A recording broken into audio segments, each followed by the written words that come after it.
اللہ اکبر اللہ اکبر اللہ اکبر لا الہ الا اللہ اللہ اکبر اللہ اکبر. ایاک صرف تیری، نعبد ہم عبادت کرتے ہیں، و اور ایاک صرف تجھ سے، نستعین ہم مدد چاہتے ہیں. تو رب کی تعریف کرنے کا، اس کا شکر ادا کرنے کا بہترین طریقہ کیا ہے؟ پھر اسی کی عبادت کی جائے.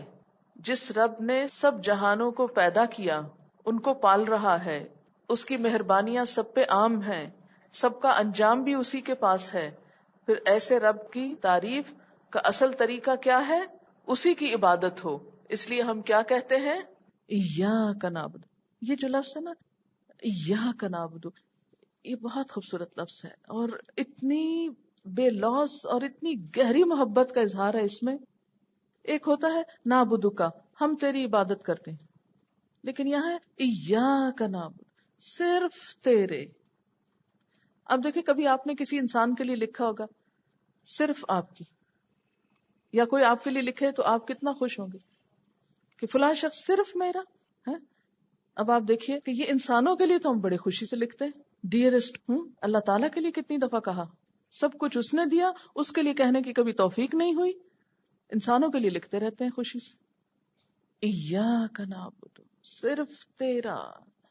جہاں تو ہے وہاں کوئی بھی نہیں، جو تیرا مقام ہے وہ کسی کا نہیں، جہاں تیرا حکم ہے کسی کا نہیں، جہاں تیری پسند ہے کسی کی نہیں. ایاک نعبد و ایاک نستعین، صرف تجھ سے مانگتے ہیں، صرف تجھ پہ سہارا ہے، تجھ پہ بھروسہ ہے، تیرے بن کے رہنا چاہتے ہیں. اس لیے کہ تو کبھی سہاروں کو توڑتا نہیں. ہم ایک قدم آئے تو 10 قدم آتا ہے، ہم سو بھی جائیں تو جاگتا ہے اور ہماری حفاظت کرتا ہے. کس کس چیز کا بندوبست نہیں کیا اس نے. اس لیے تجھ سے مانگتے ہیں. اچھا کسی اور سے جب مانگتے ہیں تو پھر کیا ہوتا ہے؟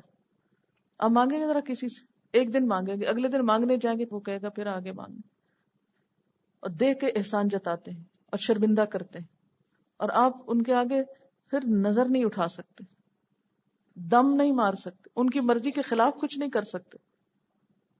اللہ تعالیٰ نے تو کبھی ایسا نہیں کیا. اس لیے کیا سکھایا؟ مجھ سے مانگو، ساری ضرورتیں میرے سامنے رکھو.